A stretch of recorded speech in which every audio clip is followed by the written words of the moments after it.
So I think that what we wanted to do is for this first half of the of this week's program is to make sure that we're starting from the heart, and romance is really, it's just about kind of a combination of vision and emotional, passion. It's more than just passion, right? Because a lot of times in our society we just think about the passion, romantic love, and all that. But I think for a lot of us, we think that it's part of us being visionary. It's our imagination. It's our passion. That's all those things together. So just wanted to kind of lay that out there as kind of the context. I'm sorry. I'm, as a man who calls me up, I'm the professor without a classroom. So, uh, so But I'm now just, you have a classroom. yeah, that's true. That's true. Now you're teaching Asian American studies. Yeah, it's great. This semester I had 100 students, and in the middle of this whole anti-Asian hate and the COVID, providing very important context and a space for the Asian American students, well, all the students, to understand what we're going through right now, and really placing it in that historical context, but also the fact that we resist, we resist, we resist, and we insist. That's a thing from Max Roach. So anyway, um, I think that I'll start by um, I'm kind of going, in during COVID, I've kind of part of my COVID practice, pandemic practice has been to start to write my memoirs, and so, and we're going to start this program with a piece about my mother, Noella Maria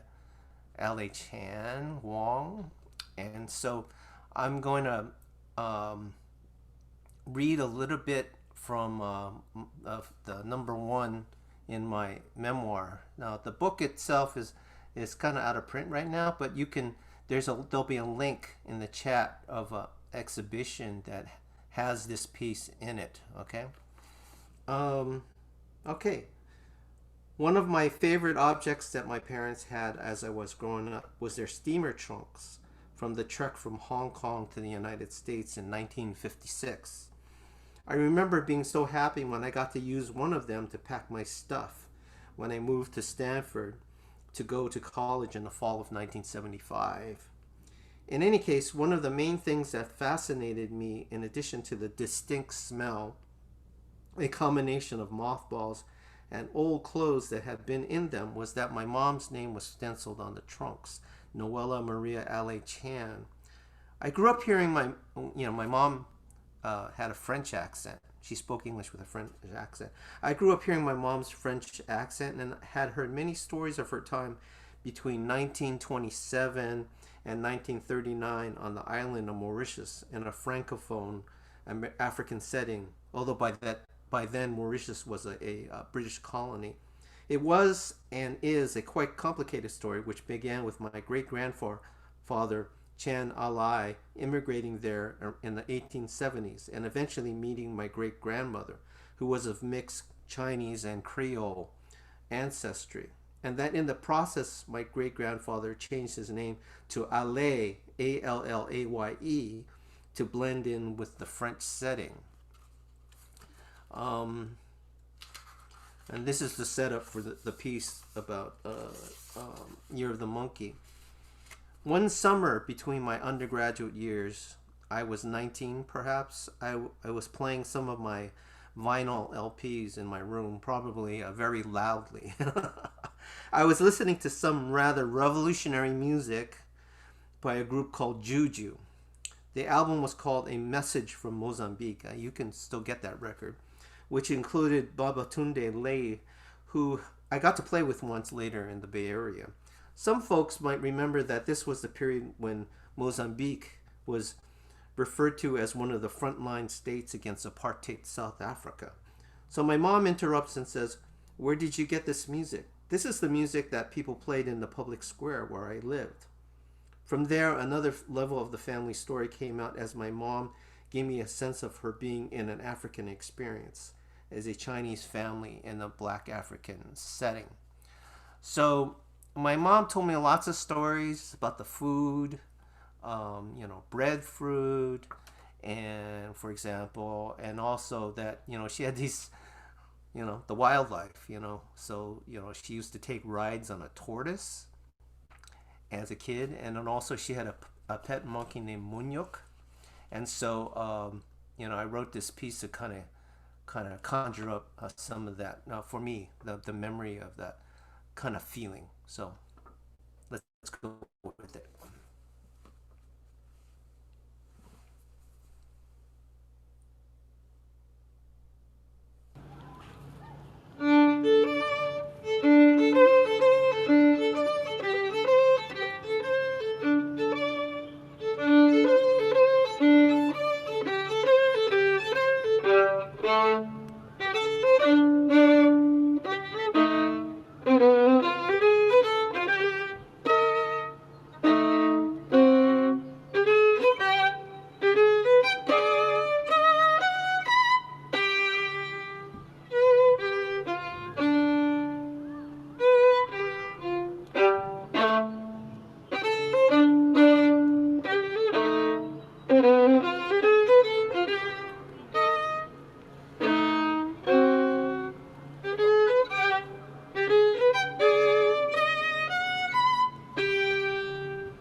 Wow, beautiful, beautiful playing.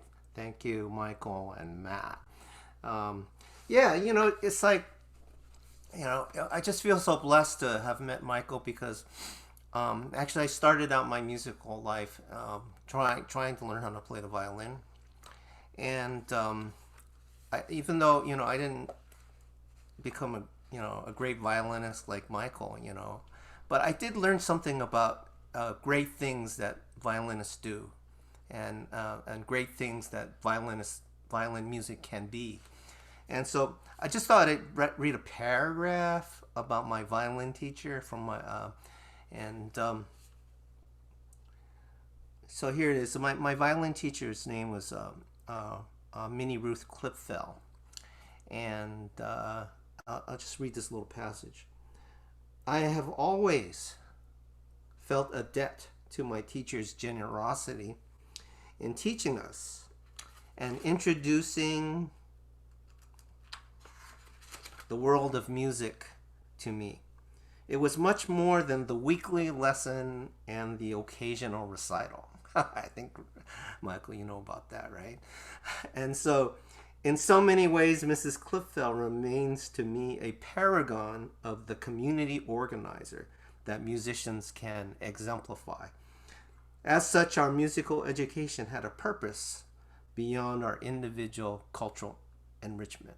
So it's more than just learning music and having fun, but contributing to the sound of the world, and contributing that the things that music can do. So that's one of the reasons why I wrote this series of pieces that it's called Asian American Studies, a 101 for the violin, because there is a gap in our musical education in terms of Asian American stories and music that can be played. Because my main practice has been as an improviser, composer, improviser.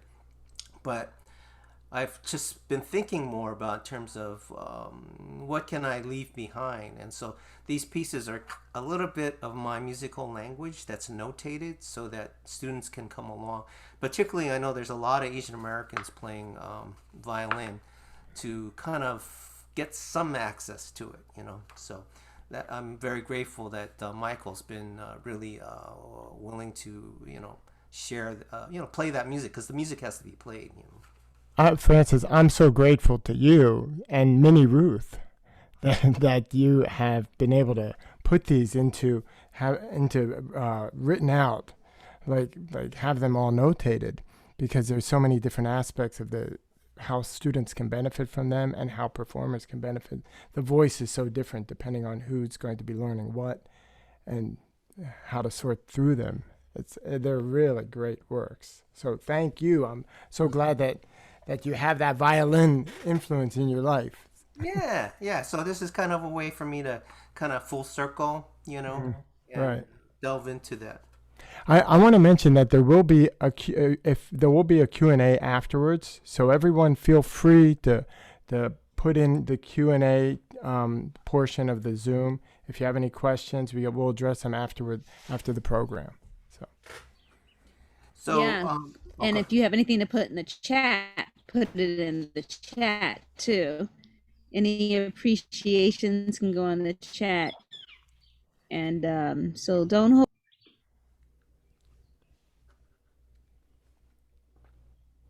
Okay.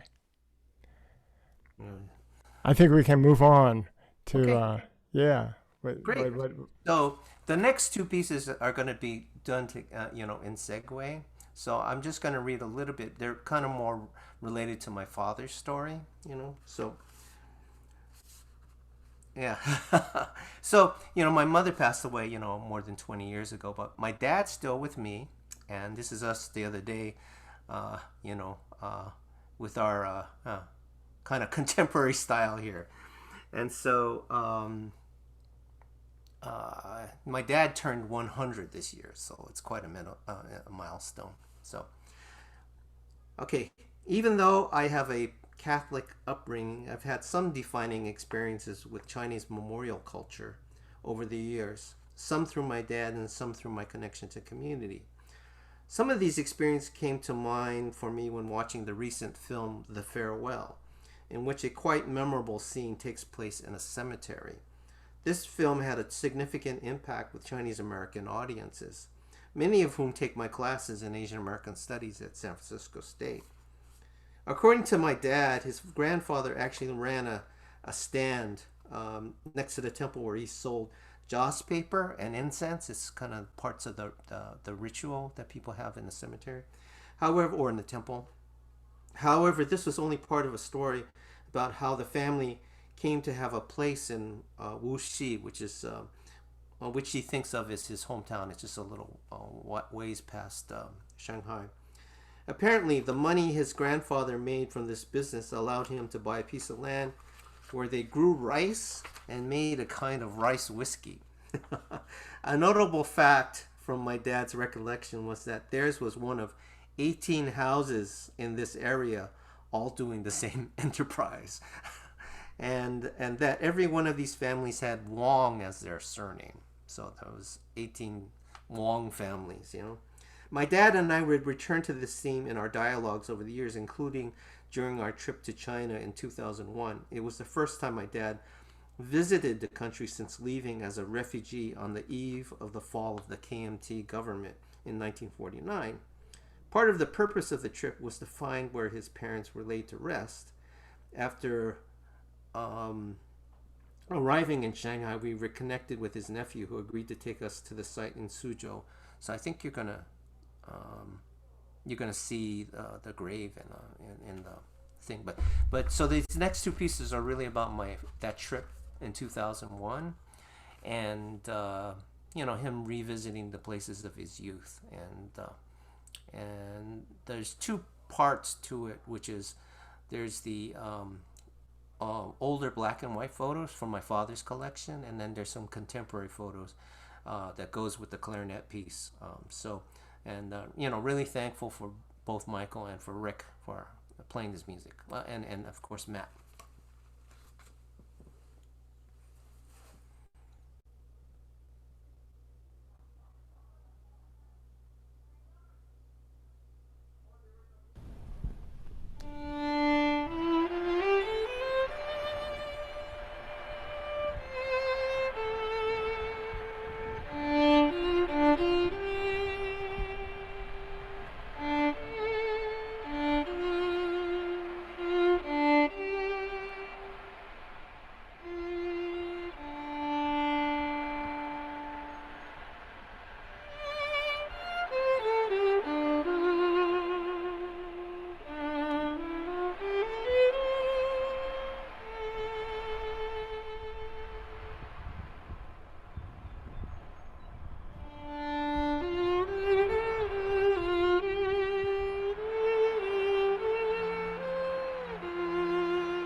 Wow, that was incredible. Thank you, Rick. Thank you, Michael. Thank you, Matt. Thank you. Uh, it's a thing, you know. There's a process of writing music, you know, which is very meditative.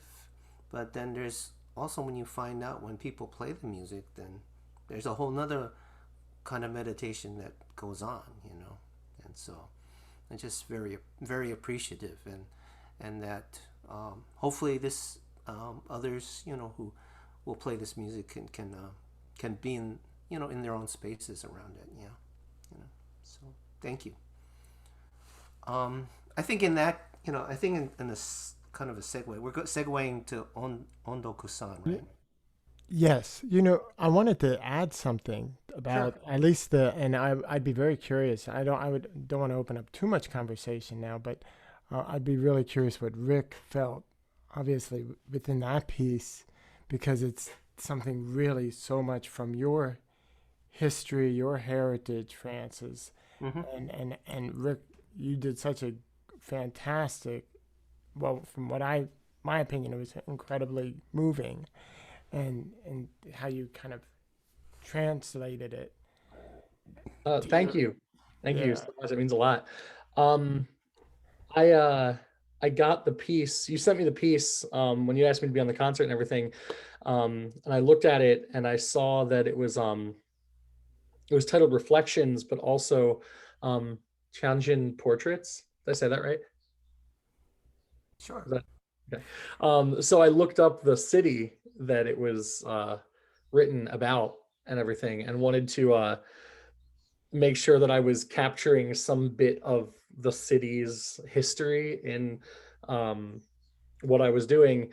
And I actually talked to Francis. We met up and had a Zoom call a couple days before I recorded. And I was like, oh, I just want to make sure I'm like, I made in some markings because there wasn't too much in the score to go off of, like in terms of that stuff. And I was like, I want to know what it's about. Like, did I get it right? And our ideas seemed to line up when he told me the story about his father coming back and visiting and all that stuff kind of lined up with the history of the city that I read about. And there are these different parts of the piece that I tried to separate with each caesura that happened, each of a piece of the history of both the city and the story of Francis's father. Um, and I figured recording outside would be nice to Yeah. give that a little bit more in nature with that. You know, it's so beautiful how music can just open up new doors. Like you can learn to, like, just from having that piece of music in front of you, you learn something totally beyond just that music. Yeah, Yeah. it was a really great experience Yeah. having it and sitting with it for a little bit. You know, with High River, that was not the only incarnation of that work. Obviously, I want to mention about what we did with the East-West Ensemble at Franklin and Marshall College. Francis rewrote High River for, what was it, two Erhu, guzheng, violin, piano, and I'm missing one, hulasa, Yeah. right? Yeah. And yeah, and it was really a magical experience, I think, for everyone.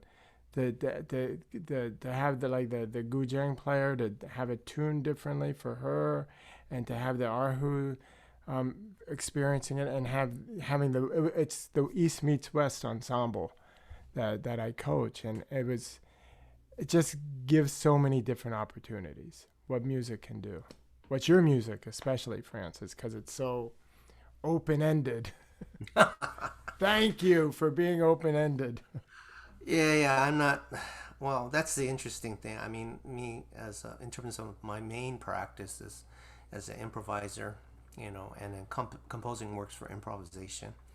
But I like the idea of things being unfinished, because and so then it's not about other people filling in my vision. That's just kind of modernist, triumph or something like that. But just really kind of like creating things that create an opening, for everyone to come together and to, and for us to unfinish together, Yes. Beautiful. So Beautifully said. that was beautiful. So thank you. Thanks. So we're gonna move on, and in some ways it is connected to Tianjin, because it's a center for Buddhism in China. Actually, I did. John Jang turned me on to a book about Buddhist music in that city, and so particularly in Reflections, there's some motives that are related to some chants. But anyway, so this next one is a exploration of or a rendition of the Jodo Shinshu Buddhism here in America, and I've arranged a piece that's kind of one of the anthem, kind of like an anthem, or they call them gathas, which is kind of the hymns in the Japanese American, it's in the Jodo Shinshu Church here in actually worldwide, because this guy, this is a rendering of the founder of Jodo Shinshu Buddhism, Shinran Shonin, who is he was born, actually his birthday's coming up, I think it's on the 21st, I think, something like that, and he was born in 1173, and he actually represented kind of a revolution in Buddhism itself, in terms of moving from a mainly monastic tradition to one that includes regular folks, And so this piece the lyrics are his words, and so it's very revered within this community as 800-year tradition, and here there's my whole being I dedicate to spread Amita's compassion. And I just think that right now we really, I think that's a message we need to really hear. And I want to appreciate that. And also I want to appreciate my wife, Julie Yumi Hata, and because she's a third generation person in this spiritual tradition. Her grandfather was a minister who was arrested right after Pearl Harbor and put in a Department of Justice camp. And then her father was also a minister, and Yumi and I are our family, are members of the San Francisco Temple, and so there's a picture statue of that you just saw of Shinran, and I just want to read a little bit about from this Reverend Bridge. So that first rendering, artist rendering, was by a Reverend Watanabe, really great artist, you know. So, but one of the songs that we sing most often, this is Reverend Harry Bridges' thing, is most often at temple is called Onno-kusan. It is in Japanese, so I would be willing to bet that many people don't know what the lyrics mean. Did you know that it was written by Shinran Shonin himself? Here's a translation found in the collected works of Shinran. Such is the benevolence of Amida's great compassion that we must strive to return it. So this notion of gratitude to, you know, the compassion that's been given to all of us, you know, that's come down to us, right? And that we must strive to return it, even to the breaking of our bodies. That's kind of intense, but it, you know, it shows a certain amount of level of commitment, and also the kind of commitment that it takes to have gone through a lot of the struggles, particularly if you know what we just mentioned in terms of the World War II imprisonment of Japanese Americans. Such is the benevolence of the masters and true teachers. Well, I like that theme of teachers. You know, Michael, you're a teacher. Amanda, you're a teacher. Rick, you're a teacher. Matt, you're a teacher. You know, that we must endeavor to repay it, even to our bones becoming dust. So, just, you know, it's a kind of a commitment, a life, many lifetimes commitment to compassion. You know. Also, I just want to add one thing, that today is Yumi's birthday, and so you know, I thought it'd be great for you know, to hear this piece. So you saw some images, you heard me talking, and think of, I really think of Michael's performance of this as a meditation. So thank you.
Wow, thank you.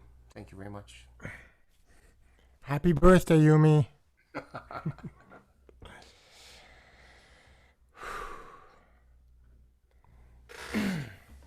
So now I think we're going to be transitioning into another period, right, and another style. Yeah. And we're gonna hear from Dr. Amanda Kemp. So My internet is a little whacked out, so please answer the question while I get to you. answer the question. Okay, we will. There is one question in the chat here from, I apologize if I pronounced this name wrong. There's Heidi Kupke says, what's the percussion instrument that sounds like the surf? Very cool.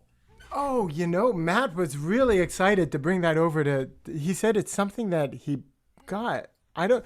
And it was a little round thing with a lot of like ball bearings inside of it. And he said it's something that they use to lull babies to sleep. And he got it, and it's by. Have you seen that percussion instrument before, Francis? Actually, sometimes they call it an ocean drum. Ocean drum.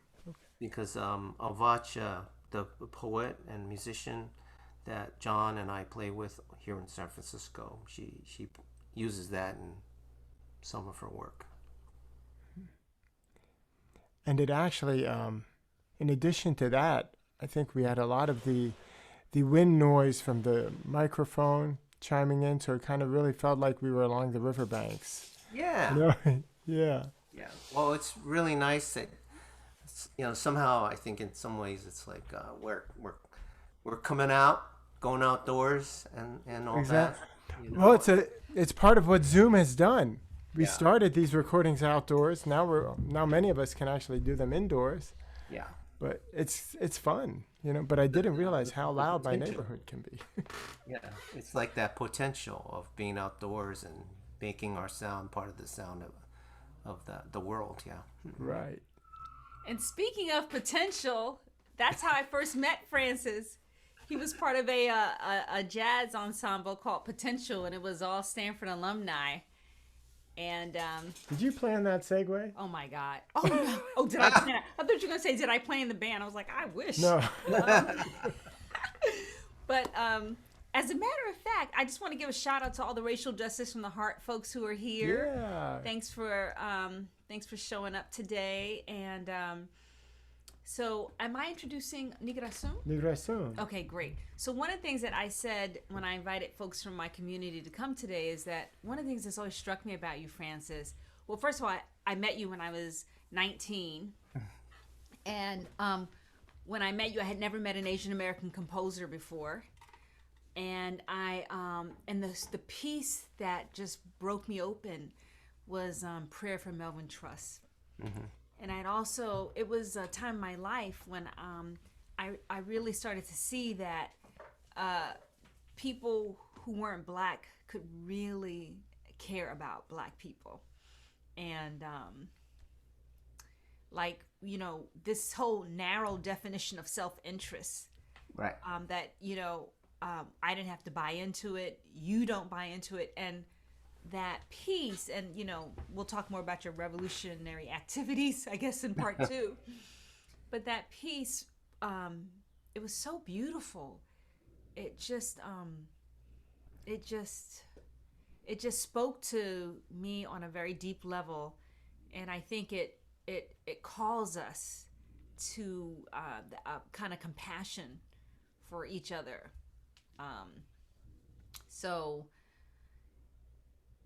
So that being said, I know we're going to play that at the very... Is that going to happen? We will play that at the end. At the very end. Right now we're going to hear... Right, I know we're going to hear Negro, so I just don't want you to...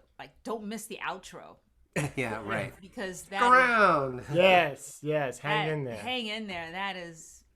It's very powerful. Very profound. This piece that we're going to hear now is called Nigrasum. And basically I wrote this poem because I was tired of... so much chronicling so much pain, with beginning with the killing of Trayvon Martin and then on to the killing of Mike Brown. and Sandra Bland, and I just kind of felt overcome. And as I was coming out of that on a retreat where Michael and I were together, I just said, I refuse to write another poem about that. I just refuse. So Nigra Sum is I am black. And it kind of goes back to my high school years. I'm probably going on way too long. So should I just say without further ado? No. Keep going. This is yeah. juicy stuff. Okay. This is juicy stuff. Okay. Some of you know Nigra Sum by Pablo Casals. Yes. Right. Was he a cellist? Yes. Yes. In the Western concert music tradition. And I was in a glee club that was in the Western concert music tradition when I was in high school. And we sang this song, and there were other black girls in the glee club, but there weren't that many of us. And one of the lines is Nigra Sum, I am black, but I am comely. And I never forgot that but. Like, why is it a but? Why can't I be black and comely? And so this piece, Nigra Sum, is kind of taking that. And that Song of Solomon, which of course Toni Morrison, one of her most famous novels, called the Song of Solomon, and Nigra Sum, I am black, comes again from the Song of Solomon. So those are some of the references, and so Michael and I started to collaborate on it, and of course then the great Francis Wong came in and whomped on it, and, gave it the groove. Yes. And so without further ado, Nigra Sum. And I'll be listening. We'll be listening. Yeah.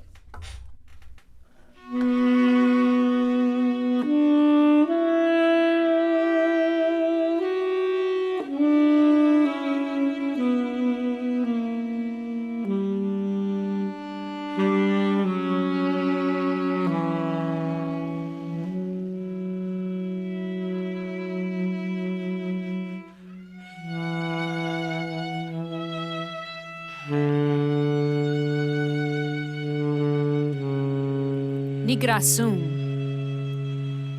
Black matter, mater, Nigra Sum.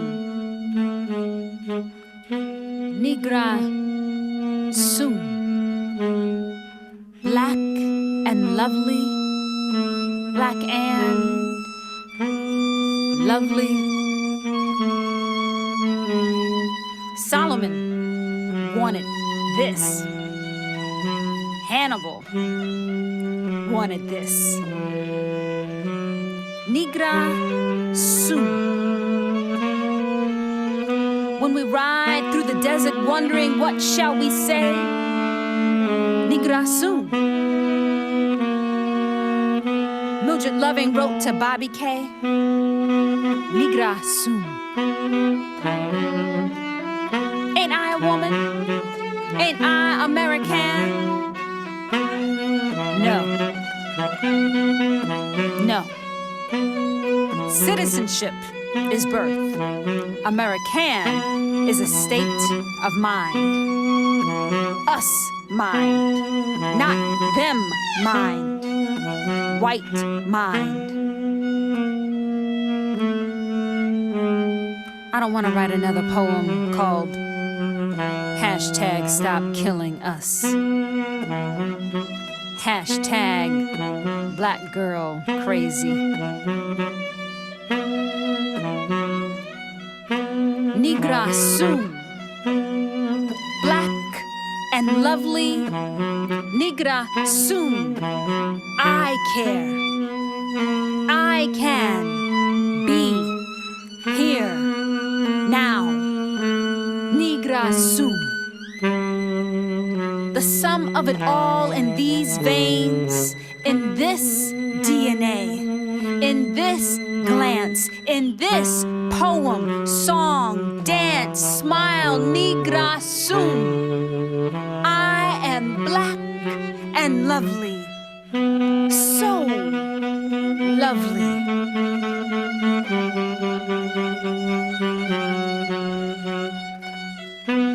Nigra Sum. I am.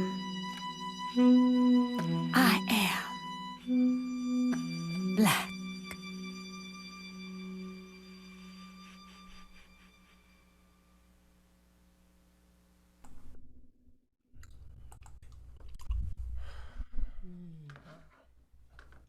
Thank you, Francis. Oh, thank you. Yes, thank It you, was amazing. Francis. Great slide too. Yeah. That would be Mark. Yes, thank you, Mark. Yeah.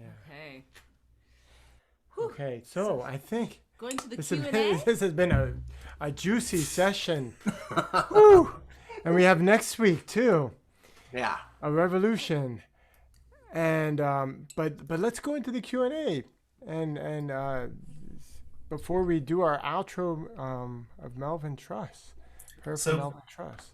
Before you get to the Q&A, you have tons of praise here in the chat. There's I apologize if I say anybody's name, but anyone's name incorrect. But Yumi said beautiful and cinematic, magic and sound. Lynn Kerman says beautiful. Jan Tukmaru says so deeply moving music and imagery. You've got more praise from Joanne, from Ellie. We've got Eric saying this is really beautiful. Judith says the music of the story is breathtaking.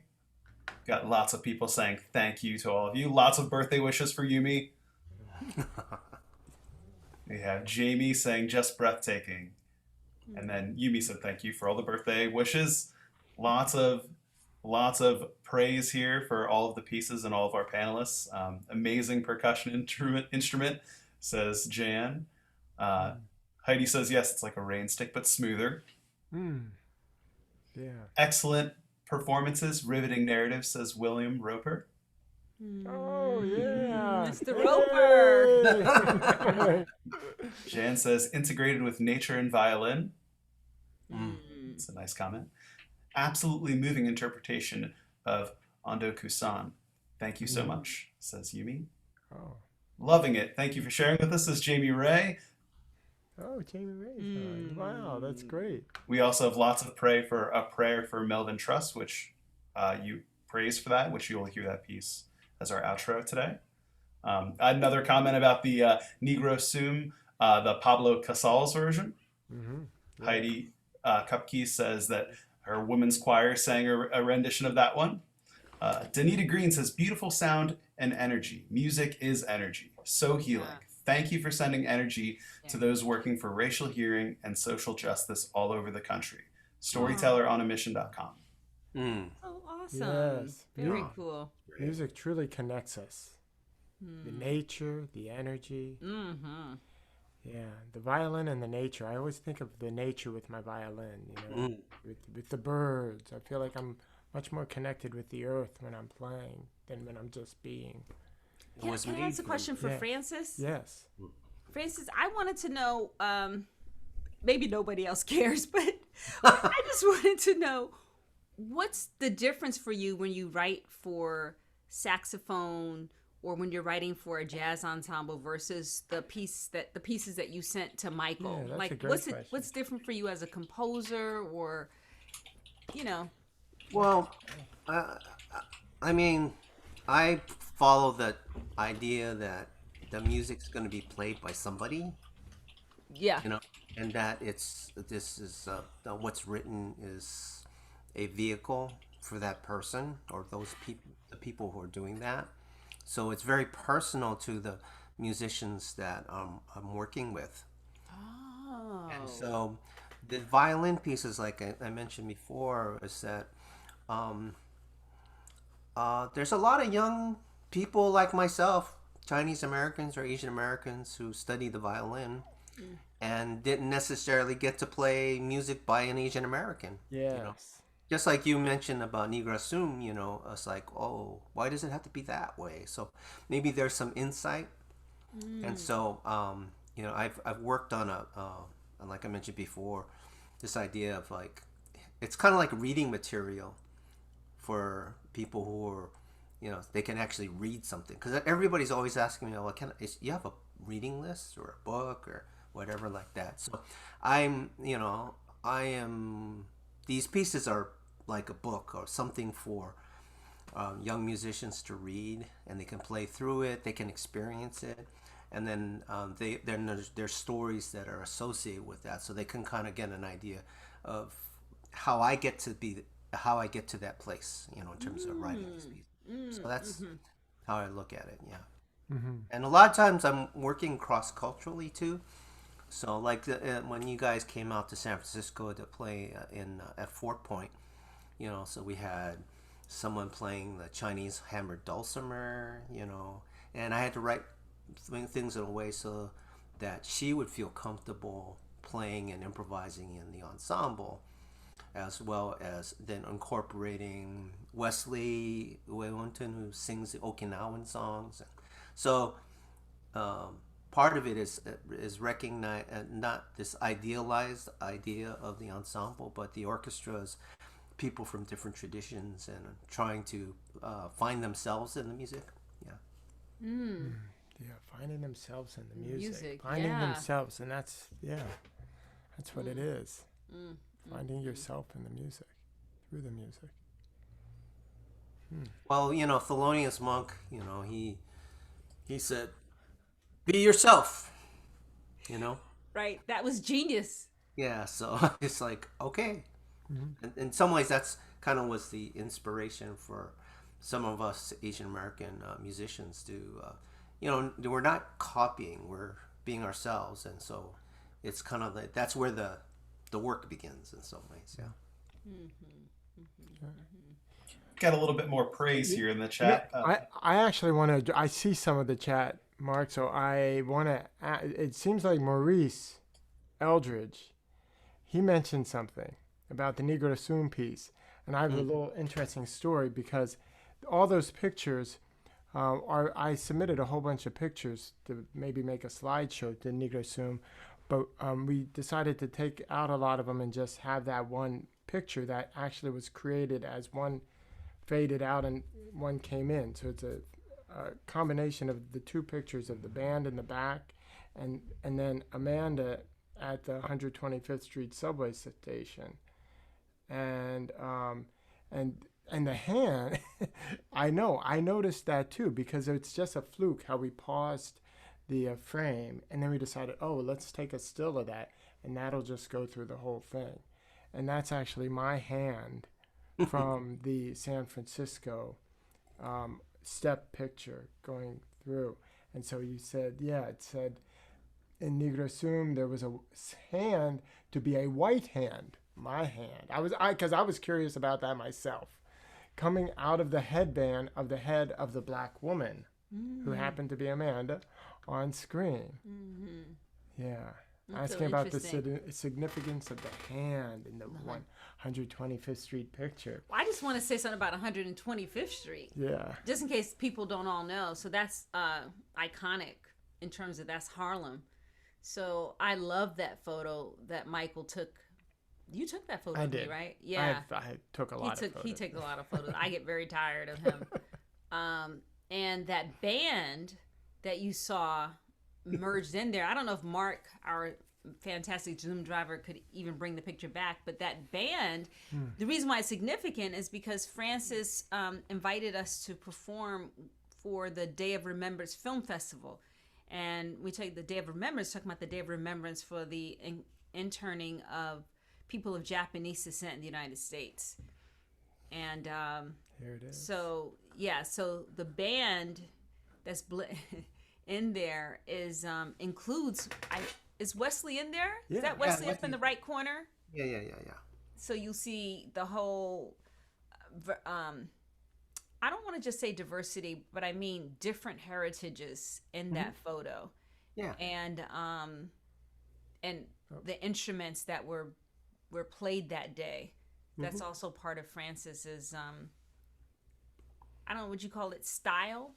There's like, you have a mark, Francis. You have a way of doing things. Yeah, methodology. Yeah, sure. Yes, and Asian improv arts. I remember you saying once that Asian improv arts wasn't only about being a vehicle for Asian and Asian American artists. It was like, can you just say something about that? Like how you think about it racially, the work that you're doing as Asian improv arts? Yeah, well, I mean, we come from the whole era of third world solidarity. and that the creation of the Asian American identity was not solely about our heritage, but our relationship to the struggle. Because if because um, the term Asian American was named for the movement, so that when Asian Americans participated in the Third World strikes, that we would have a marker. So because we're not gonna because we're not just we weren't just Chinese. We're Filipino. We were Japanese American, and so we weren't gonna go in there and say Orientals for Third World Studies. you know, we needed to say, hey, so that's actually there was a meeting saying that from here on we're gonna call ourselves Asian Americans. So we can participate in Third World solidarity with a name that we came up with. Wow. So Asian improv is kind of is that heritage. So it's not never been just about Asian Americans making music, but really kind of like these different traditions, and and how much we owe to Black Arts movement, how much we owe to the Chicano movement, American Indian movement. These are our traditions. Yeah. That's awesome. Well, I know it made a big difference for me to see that, to see somebody embodying that, artists embodying that together. And yeah, and it's definitely not common. It's just not common what you do, what Asian Improv Arts does, what John Jang does. It's just not common. So I really, I appreciate it. Well, yeah, I appreciate you because you were part of it back in the day and today. So we're still together. Yes, we're still together. Always an anthem right at the side. That's any right. moment. Any moment. Together again. Yeah. Okay, I know William Roper is out there. I don't know if he has a question. Speaking of artists who've collaborated with you, but okay, I'm sorry. Back to where we at, Dr. No. Well, I think our time is pretty much up for today's show, because I know I scheduled it from 5 to 6, and I don't want to keep everyone waiting. Right. And I know we do have a very special going out moment. So and we will have next week too. Yes, we will have next week. Yeah. So I appreciate all the comments in the chat, and yes, I do want to. I know someone, Christine, mentioned how she will carry it with her, the emotion from the Negro Sum, and so I think that's really incredible. Just to take this with you, take what you have today and take it with you, and Francis, if you just want, and we'll just ride it on out. We'll leave the window open as we'll end the show, but we'll keep it open as the prayer for Melvin Truss continues, and so you can take anything in the chat or any of the links that Mark will post them again. So feel free to hang on. I encourage you to. So, but Francis, if you just want to give us a little. All about Melvin Truss, or yeah, if you would, a little context if you want, or else. Well, Melvin Truss was a black teenager in San Jose, where I was living at the time, in 1985, and he was killed by a San Jose police officer who actually had a history, and so when Melvin was killed, they tried to, of course, say, hey, he deserved it, like everything they're doing today, and so the family's Melvin's mother and her brother, and then the black community, some reverends and some activists, kind of came together to form a committee, and then the rest of us who were involved in the Jesse Jackson Rainbow Coalition, came to the support of the committee, and part of my contribution was to write this piece, for a fundraiser, And like Amanda mentioned, I was part of a group called Potential, which used to hang out at the Black House at Stanford. And I was kind of one of the few Asian Americans who hung out at the Black House. And so it was quite beautiful to be able to play that music and to be active and be on the front line. I mean, we're on the front lines of that struggle, and actually Yumi was played an important role in the Rainbow at the time. So Wonderful. Here it comes. Just one more. So then this is a recent recording by John Jang of the piece, and which was really about taking our place in the movement for Black lives. Mm-hmm. Thank you. We'll see you all next week. Thank you, Francis. Same bat channel.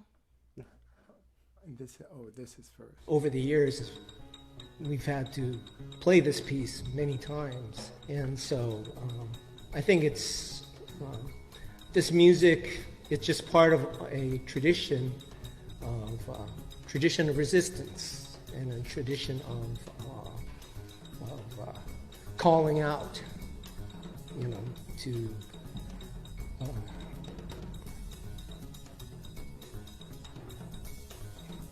cry for justice.